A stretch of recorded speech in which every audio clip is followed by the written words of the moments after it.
Good morning. Welcome to Plugged into Long Island on 102.3 Wbab, Long Island's only classic rock, and 106.1 VLI, Long Island's number one for all the hits. Plugged into Long Island is a half-hour interview program focusing on Long Island area issues. It's heard Sunday mornings at 6 a.m. and 6:30 a.m. and is available as a podcast wherever you get your podcasts. Plugged into Long Island is produced by the Cox Media Group Long Island Community Affairs team right here at our studios on Long Island. I am Valerie, and today's episode, let me introduce you to a very special guest, the Long Island Fencers Club.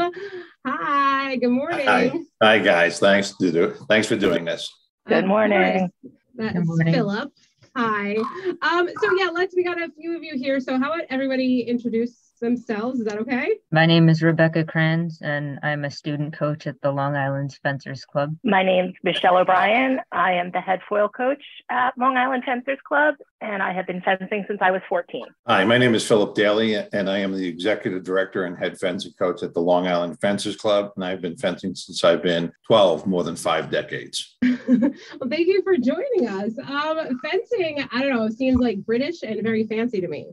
So I know we're here to talk about something specific, like the department you have, I suppose. But like overall, like fencing, how did you get into it, Phil? You are the Philip, or can I call you Phil? Sorry, sure. I didn't ask.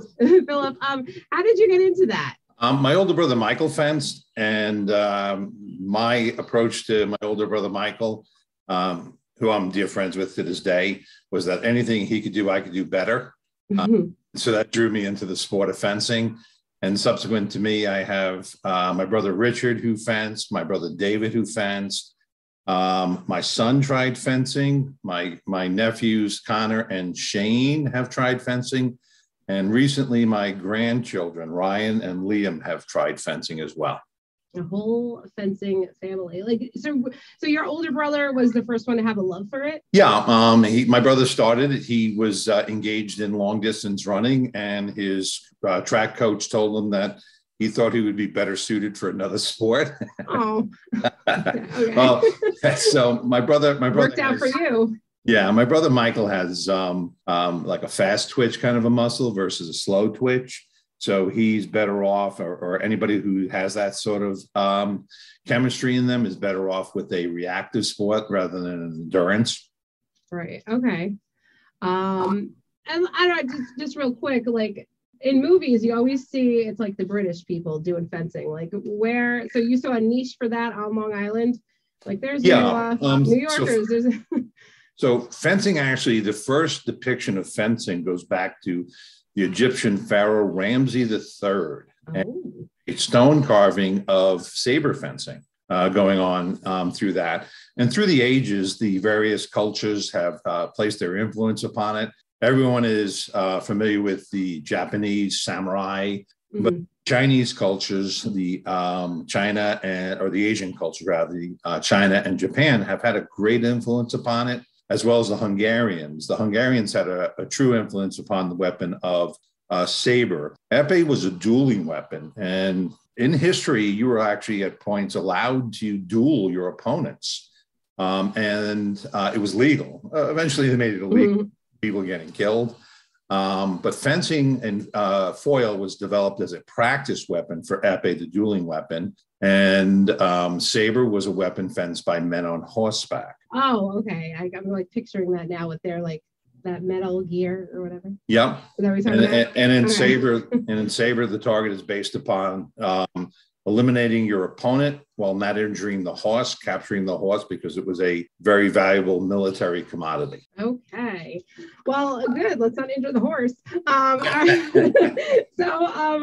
And where are you located? I know that you have do your classes at the YMCA, but let everyone know where that is. Right. We have 2 locations. We have the Long Island Fencers Club West, which is located in the Huntington YMCA, and that's 62 Main Street, Huntington, New York. And we're located in the Healthy Living Center. And then our Long Island Fencers Club East location is located at 255 West Main Street in Patchogue. If you haven't been to the YMCA lately, you need to stop down and see these facilities. They are flooded with natural light. They are beautiful. I first visited at a YMCA, and life comes back full circle.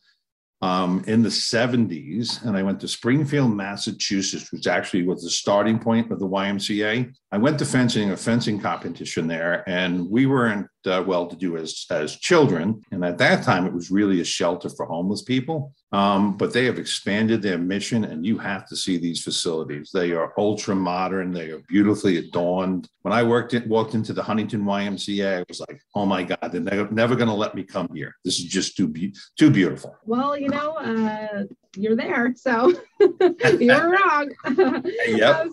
So now we have Rebecca and Michelle. Michelle is the head foil coach, and head ASL coach. And we have student Rebecca Krantz, student coach and student ASL coach. That's I suppose that's what we're really here to talk about. You have a not department, what would you call it? A program. A program. That's the word I'm looking for. A program for people who speak ASL, teens, kids, right? Right. So it's children who suffer from hearing loss, and we're targeting children from 6 to 18 years of age. Right. Okay. And you know what? I found this, honestly, the thing that was more shocking was a fencing club on Long Island rather than non-hearing kids or deaf kids doing fencing, because my sister's hard of hearing and people think oh, Emily does this, she does that. Yes, what do you you do activities. It's just so stupid to me. So and so the program is meant to highlight the abilities of these children, right? Absolutely. Hearing loss, and not to focus on their challenges. It's so as a child and as an adult, I suffer from dyslexia. Mm-hmm. Advent of computer technology has allowed me to function in the world as a normal person. And so that little change in society, that development has allowed me to lead a very functional life. And people often look at somebody with a disability and they downgrade them as an individual. And no child should ever question their self-worth. And when we're looking at this, what we call the ASL program, the American Sign Language program, we're looking at doing that in a couple of different phases. The first phase is these children will be in class and instructed as a group. And the second phase, we're looking for volunteers. So we're looking for high school students who have fenced for a minimum of 3 years, who can dedicate themselves to 8 classes within a month, who are members of the Honor Society, and they have to, as members of the Honor Society, do volunteerism. So this is a perfect fit for them. So phase 1 is ASL students by themselves. Phase 2 is an integration with hearing able students and ASL students. And then phase 3 would be to mainstream them. Okay. And so let's have Michelle talk about that. I know that you are the head foil coach. Do you have to say foil coach every time, or could I just say coach? And head ASL. Since we're limited here, I think you're fine with just coach. Okay, perfect. So give me a description of your job there. Well, okay. So my responsibility is foil. As Phil explained, there's 3 different weapons in fencing. There's saber, foil, and epee. When I first started fencing, the only thing available to women weapon-wise was foil. There was nothing else. They started up epee, and then a little further down the road, they started saber. So I coach a high school fencing team. I will coach all 3 disciplines, but my knowledge base is definitely in the foil sector. Okay. I also have worked at Mill Neck Manor School for the Deaf for a number of years. So I tend to sign when Phil has come and done our meets as a director in the past. I always remind the directors that the sign for thank you is thank you, and I'm not doing any inappropriate gestures towards them. Yeah. So you're not. I thought that you were the interpreter, or you're not. You don't act as the interpreter as well. No. Okay. No. And then no, I will provide any instruction directly in sign language. Got it. Okay. How did you get into fencing? Back when I was a freshman in high school, I bought an album. It was Maneuvers by Greg Lake, and it had fencing on the cover. And I thought, hey, that looks cool. And then the next week, there was an announcement over the PA system that, hey, we're starting fencing intramurals. So I told my parents I wanted to go. They're like, she's never going to stick with it. Like, she's too focused on her hair being big. It was the 80s. Like, never going to happen. Now, so many years later, my mother's like, I can't believe you stuck with this. They have to eat their words. Yep. And my husband fences as well. So okay. Now, did you meet him through fencing, or he got involved after?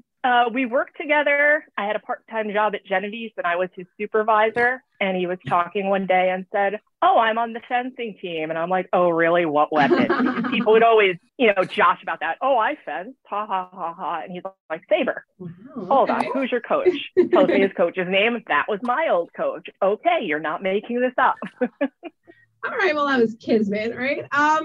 So basically, do you reach out to these kids who the deaf community or hard of hearing, or do they come to you? How do people contact to get their kid involved in this? My school has seen fencing before because twice I've had representatives from my team come there and they love it. They love it every single time. And one of the things about fencing that people don't realize, it's actually a very deaf-friendly sport because with the auditory calls, there's also hand signals that indicate what is being relayed, which I can't do because my head is sign language, but Phil is extremely proficient.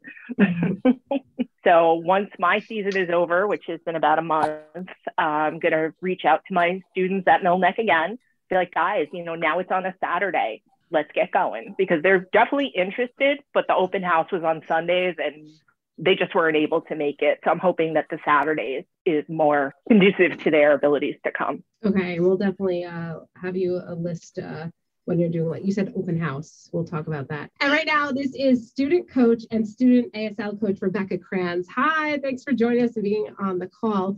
How long have you been fencing, Rebecca? Hello, I've been fencing for about 7 years. And how did you get into it? So I've always been interested in doing fencing.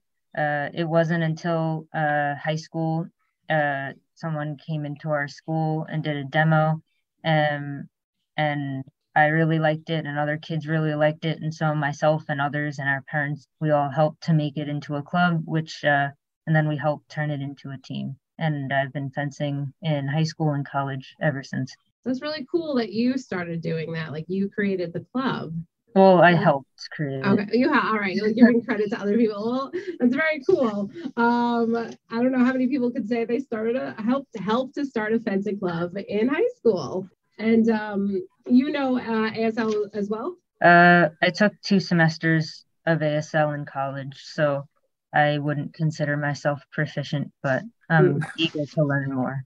Absolutely. What I wanted to ask was I wanted to get into Shine the Light, your initiative. What's that all about? I might go to Michelle or Philip. So if you were to take a look at our branding, and we've done something really unique in fencing that's never really been done before. We have multiple brands for our nonprofit. Our main brand is a lighthouse that's shining the light. It's the beacon. And that was, I went through variations on it while designing it, and knowing that I wanted to do the program for the ASL students. Once I read Michelle and Rebecca's resumes, I'm saying to myself, "Oh, I want to do this. This is something I really want to do. I want to give the gift of Olympic fencing to these kids. Whether they stay or not, I want them to experience it." And so that greatly influenced the design for us. So we have our corporate logo, which is the lighthouse, the Long Island Lighthouse. And the shining light is to bring light upon these children and for everyone to realize that they are just like every other child in the world. They want to have fun. They want to experience the world. And by coming together and doing this, I mean, we're really super fortunate to have, Michelle and Rebecca. It was fate coming together. Somebody had a hand in this, and it wasn't me, greater power, that brought these 2 women to me. Now, one of the things that you'll come to know about them both is that they underplay their relevance and their experiences and their achievements. Michelle was also a NCAA athlete. She fenced for St. John's University. So she's a very gifted fencer. She's not really representing her in a proper light, and that's because she's humble, and Rebecca is the same way.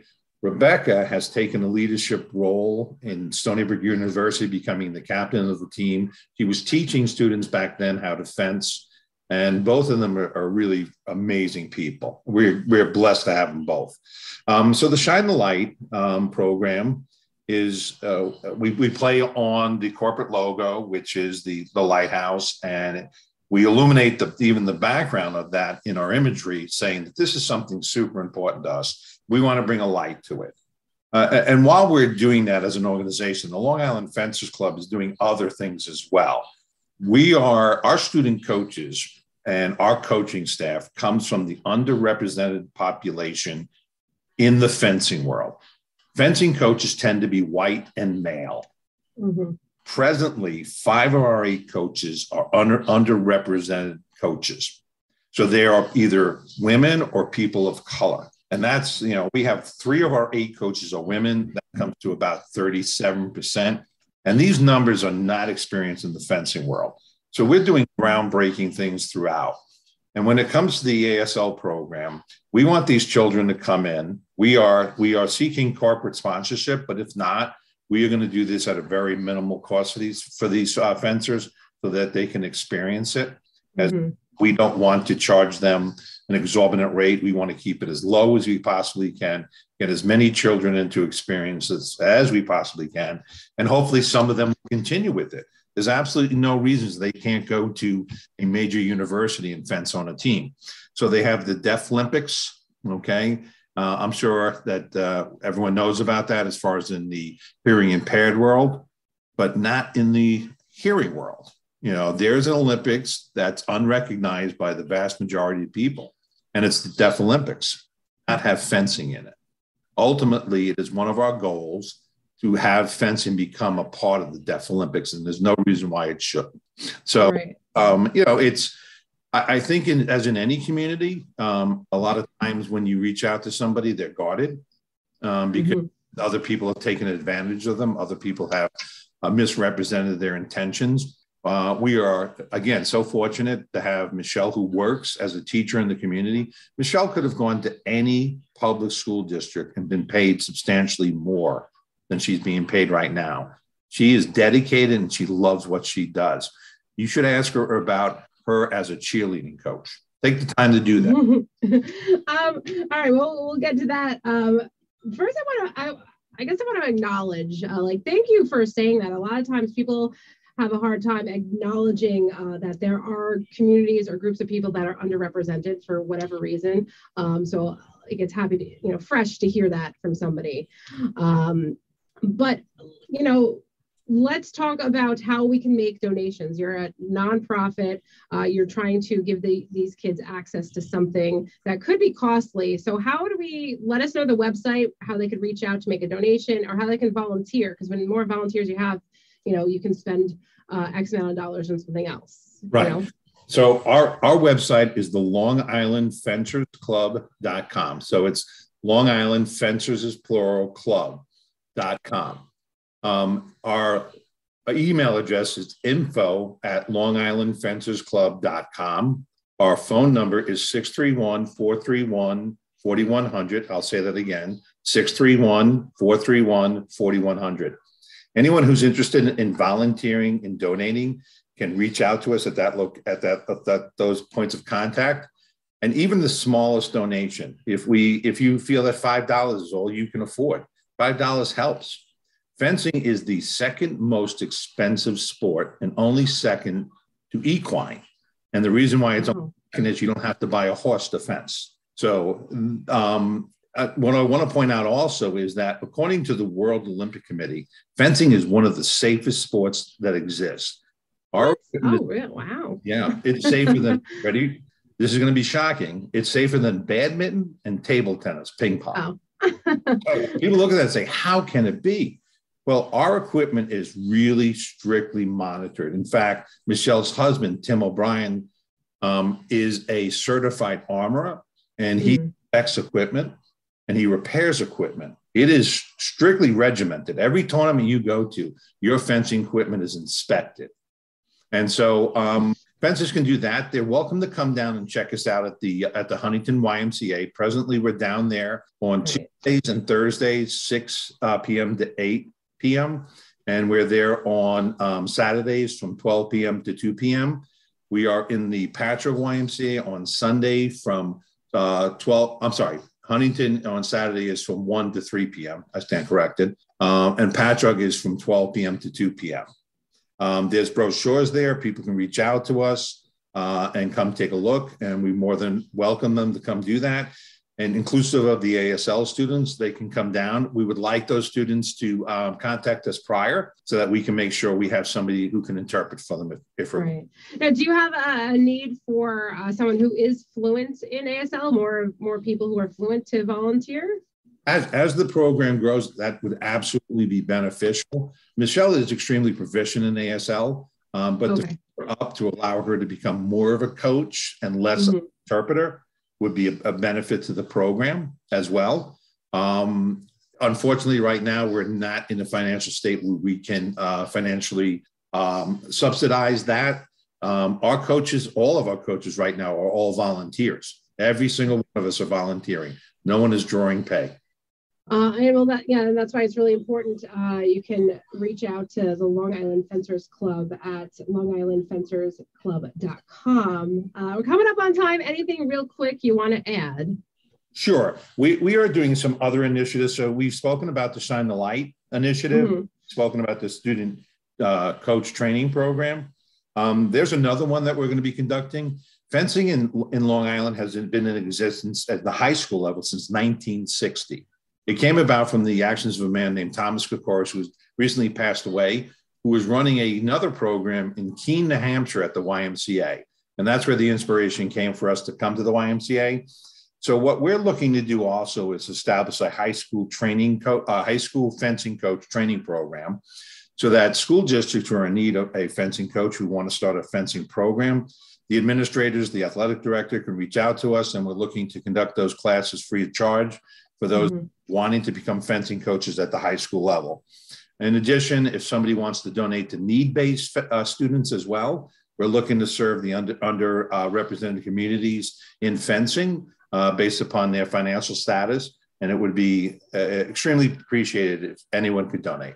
All right. And we'll have your website up on our website, wbli.com. I'm coming down for a class. You come on down. There is adult fencing. There is no age limit on fencing. It goes all the way to the veteran level up into the 80s and 90s. You should definitely come down. Definitely check it out. Thank you so much for joining us today. We were talking to Long Island Fencers Club. This has been Plugged into Long Island on 102.3 WBIB, Long Island's only classic rock, and 106.1 BLI, Long Island's number one for all the hits. Plugged into Long Island is a half-hour interview program focusing on Long Island area issues. It airs Sunday mornings at 6 a.m. and 6:30 a.m. and is available as a podcast wherever you get your podcasts. Plugged into Long Island is produced by the Cox Media Group, Long Island Community Affairs team right here